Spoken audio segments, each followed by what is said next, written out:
14,000 feet above sea level, the air is so thin your lungs scream with every breath. Most modern soldiers can't even walk at this altitude without oxygen tanks. But 1,000 years ago, Tibetan warriors were swinging swords, drawing bows, and fighting brutal mountain battles at this height. With no oxygen masks, no high-tech gear, no modern medicine, just one simple food. A tan-coloured flour mixed with butter tea. That's it. That's all they ate. And it kept them alive in places where most humans can barely survive. This is the story of Tsampa, the 2,000-year-old warrior food that conquered the rooftop of the world.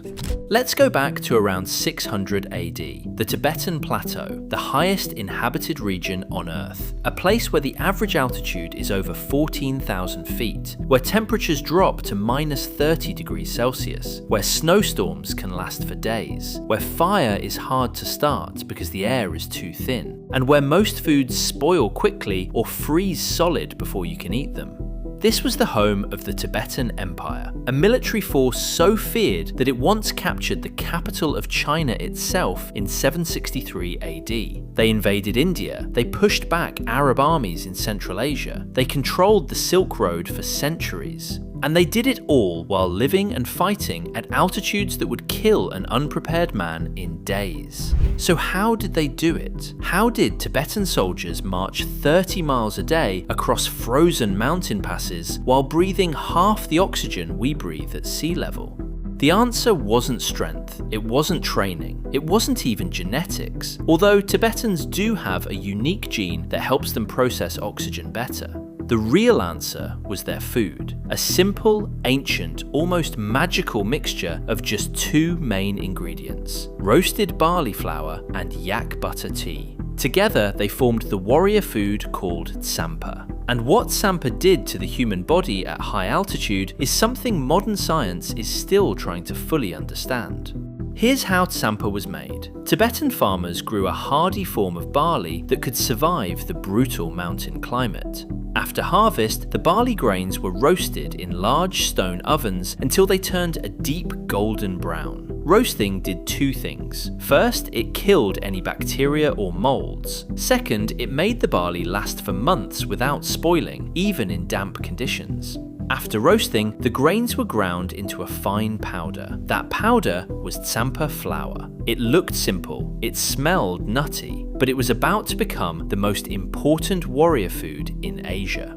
To eat it, a Tibetan warrior didn't bake it, he didn't boil it, he didn't even cook it. He poured a small amount of tsampa into a wooden bowl. Then he added hot butter tea, yak butter tea to be exact, a drink made by churning yak butter, salt, and strong tea leaves into a thick, oily, salty liquid. The warrior would mix the tsampa and the butter tea using his fingers. He would knead it like dough, roll it into small balls, and eat it on the move. No fire needed, no cooking pot needed, no utensils needed, just hot tea, butter, and roasted flour, done in minutes. And the warrior could eat it while marching, while riding, even while in the saddle during a long-distance ride. It was the ultimate fast food of the ancient mountain world.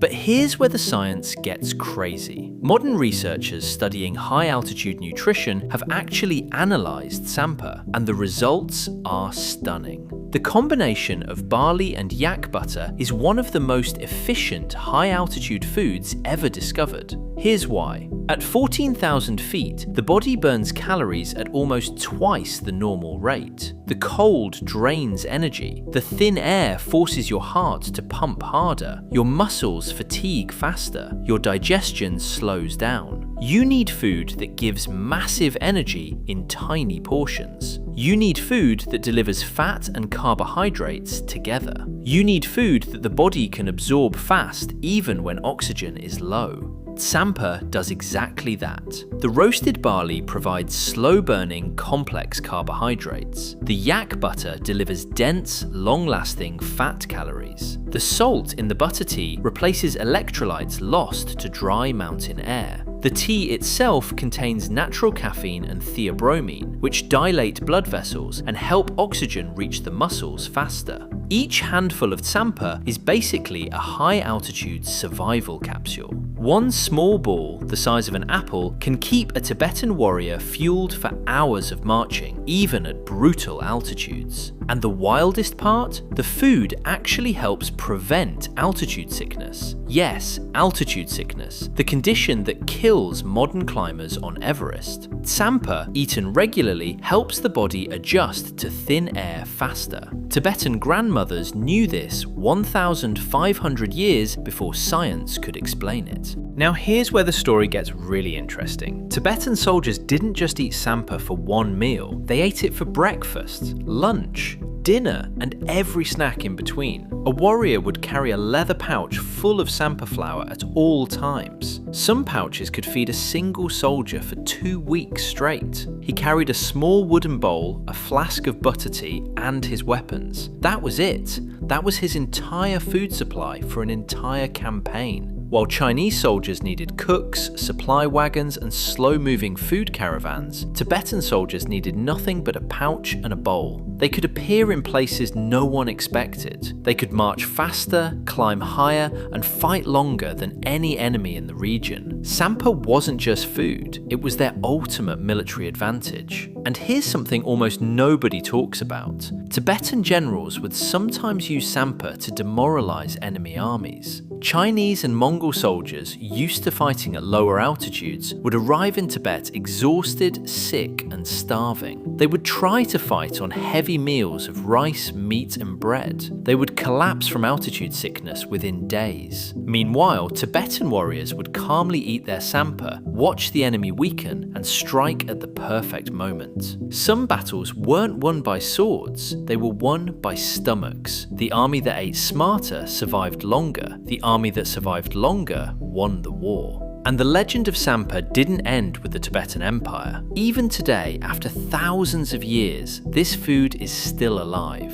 It's still eaten across Tibet, Bhutan, Nepal, and parts of northern India. Buddhist monks eat Tsampa daily. Mountain villagers carry it on long journeys. And here's the part that will completely shock you. Sherpas, yes, the legendary mountain guides who help climbers reach the top of Mount Everest. Almost every Sherpa eats Tsampa during expeditions. Every climber who has ever stood on the summit of Everest, from Edmund Hillary to modern adventurers, owes part of their success to a Sherpa who carried tsampa in a leather pouch. The same food, the same recipe, the same butter tea ritual, 1,500 years later, still working, still saving lives. Modern climbers have actually compared tsampa to high-tech energy bars. The verdict? Tsampa often performs better. It absorbs faster. It causes fewer stomach issues at altitude. It provides longer-lasting energy. It tastes better than people expect. And it doesn't freeze solid in extreme cold the way modern bars do. Some Western scientists who have spent time on Everest have begun studying tsampa as a possible model for future high-altitude military rations. The US Army, the Indian Army, and even mountaineering research labs have shown interest. The ancient warrior food of Tibet might end up shaping the future of mountain warfare itself. But here's something even deeper. Tsampa wasn't just a food, it was an identity. To eat tsampa was to be Tibetan. To eat tsampa was to belong. Tibetan culture even has a saying, wherever there is tsampa, there is a Tibetan. Soldiers, monks, farmers, kings, everyone ate the same food. The poorest farmer and the most powerful general shared the same meal. It created a kind of unity no other empire of that era had. While Chinese emperors ate luxurious banquets and Roman generals dined on imported wines, Tibetan kings sat with their warriors, mixing tsampa with their fingers, drinking butter tea from wooden bowls. Equality through food, brotherhood through simplicity. Today, tsampa is still considered sacred. It's used in Buddhist religious ceremonies. It's thrown into the air during festivals as an offering to the gods. It's mixed with prayers and given to newborn babies as their first taste of life. It's placed in the hands of the dying as their final meal before crossing into the next world. From birth to death, from peace to war, from monastery to battlefield, tsampa has fed the people of the Himalayas for over over 2,000 years. No empire in human history has ever depended on a single food more loyally, more completely, or more successfully. So the next time you think the great armies of the world were powered by complicated meals and expensive supplies, remember this: the Tibetan Empire conquered kingdoms, controlled the Silk Road, and held back China at its most powerful, all on a handful of barley flour and a cup of butter tea.